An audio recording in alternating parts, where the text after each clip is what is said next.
Hello friends, नमस्ते। के N show में आप सभी दोस्तों का स्वागत है।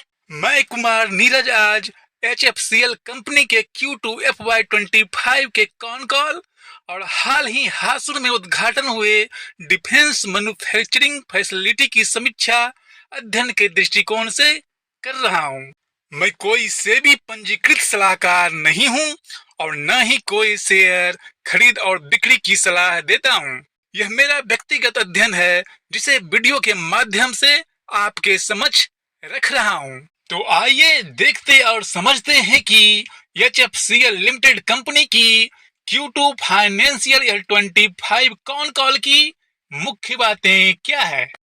कंपनी के वित्तीय प्रदर्शन यानी फाइनेंशियल स्टेटस पर एक नजर डालें तो देख सकते हैं कि Q2 फाइनेंशियल ईयर 25 में कुल रेवेन्यू 1094 करोड़ का रहा। वहीं इबिटा 172 करोड़, तो मार्जिन 15.71% और शुद्ध लाभ 73 करोड़ का रहा।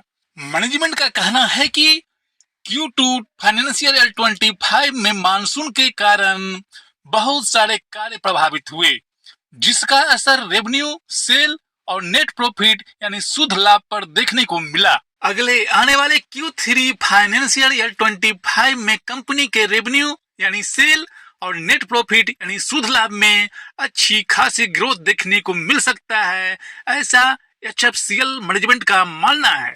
आइए अब एक नजर कंपनी के कुल ऑर्डर बुक की स्थिति पर डालते हैं। कुल ऑर्डर बुक 6151 करोड़ है।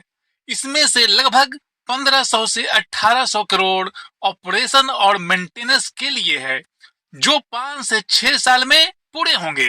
बाकी 4000 करोड़ के ऑर्डर्स अगले 12 से 18 महीनों में पूरे होंगे। कंपनी के ऑप्टिकल फाइबर केबल व्यवसाय की वर्तमान में उपयोग क्षमता 45% है, जो कि अगली तिमाही से यह बढ़कर 80% या उससे भी अधिक होने की उम्मीद है। वर्तमान में प्रति फाइबर किलोमीटर कीमत 890 रुपया है। कंपनी का लक्ष्य है कि अगले 3 सालों में ऑप्टिकल फाइबर केबल से 70% का रेवेन्यू निर्यात से आए। भारत फेज 3 HFCL के लिए एक बड़ा अवसर हो सकता है। BSNL ने 65,000 करोड़ का टेंडर निकाला है।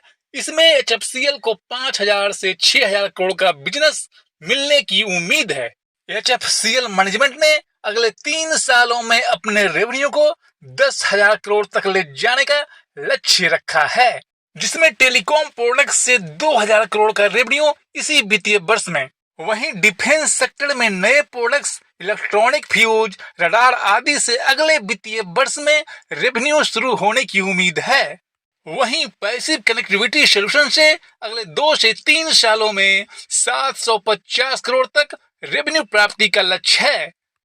अवसर के साथ साथ कुछ चुनौतियां भी HFCL मैनेजमेंट के सामने है, जैसे कि वैश्विक स्तर पर ऑप्टिकल फाइबर केबल की मांग में कमजोरी, Q2 में मानसून के सीजनल प्रभाव के कारण प्रोजेक्ट को पूरा करने में समस्या, वहीं विभिन्न कारणों से सरकारी स्तर पर देरी।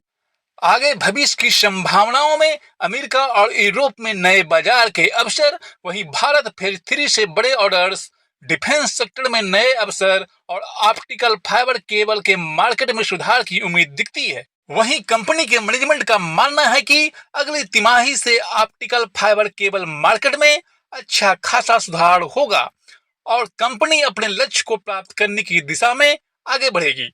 वहीं टेलीकॉम और डिफेंस दोनों सेक्टर में नए अवसरों के साथ साथ कंपनी का भविष्य सकारात्मक दिख रहा है। HFCL के Q2 25 कॉन कॉल की समीक्षा के बाद अब आइए एक नजर कंपनी में पिछले दिनों हुए न्यू डेवलपमेंट पे डालते हैं। HFCL ने 25 दिसंबर 2024 को तमिलनाडु के होसूर में एक नया आधुनिक रक्षा उपकरण मैन्युफैक्चर प्लांट का उद्घाटन किया। यह एक महत्वपूर्ण कदम है जो कि भारत के आत्मनिर्भर भारत विजन को मजबूत करने में बड़ा मदद करेगा। इस मैन्युफैक्चर फैसिलिटी की मुख्य विशेषताएं, इसमें प्रति वर्ष 5,000 thermal weapon sites, 2,30,000 electronic fuse, 1,000 high capacity radio relay HCRR और 1,000 निगरानी रडार का उत्पादन होगा। वहीं 10,000 क्लास और 1 लाख क्लास के क्लीन रूम, जबकि थर्मल इमेजिंग कोर और थर्मल वेपन साइट्स के लिए विशेष उत्पादन क्षेत्र शामिल है। HFCL के प्रमुख उत्पादों में thermal weapon sites, rifle light machine gun, rocket launcher के लिए उपयोग किए जाने वाले उच्च रिजोल्यूशन इमेजिंग, हल्का वजन, लंबी बैटरी लाइफ, इलेक्ट्रॉनिक फ्यूज, वहीं तोपखाने के लिए प्रकशन, प्रॉक्सिमिटी और टाइम फ्यूज, प्रोग्रामिंग करने योग्य विशेषताएं एवं 3 डॉट सुरक्षा तंत्र, high capacity radio relay HCRR, 100 MBS के गति से संचार, पॉइंट टू पॉइंट और point two multi point, frequency hopping तकनीक, निगरानी रडार में FMCW तकनीक का उपयोग हुआ है, जो कि चलते हुए व्यक्तियों, वाहनों और रेंगते लक्ष्यों को पता लगाने में सक्षम है, जो सीमा सुरक्षा और ड्रोन विरोधी कार्यों के लिए उपयुक्त है। यह सुविधा भारत की रक्षा क्षमताओं को बढ़ाएगी और रक्षा क्षेत्र में आत्मनिर्भरता को बढ़ावा देगी, वहीं रोजगार और कौशल विकास के नए अवसर पैदा करेगी और निर्यात क्षमता में वृद्धि होगी। HFCL मैनेजमेंट का कहना है कि यह HFCL डिफेंस मैन्युफैक्चर प्लांट अत्याधुनिक सुविधाओं से लैस है और उच्च गुणवत्ता और सटीकता सुनिश्चित करती है। यह भारत के रक्षा क्षेत्र में एक महत्वपूर्ण मील का पत्थर साबित होगी। अध्ययन के दृष्टिकोण से यह वीडियो कैसा है, कृपया अपना फीडबैक हमें जरूर दें और चैनल को लाइक, शेयर और सब्सक्राइब करना न भूलें। फिर मिलते हैं अगले अध्ययन में। आप सभी का बहुत बहुत धन्यवाद।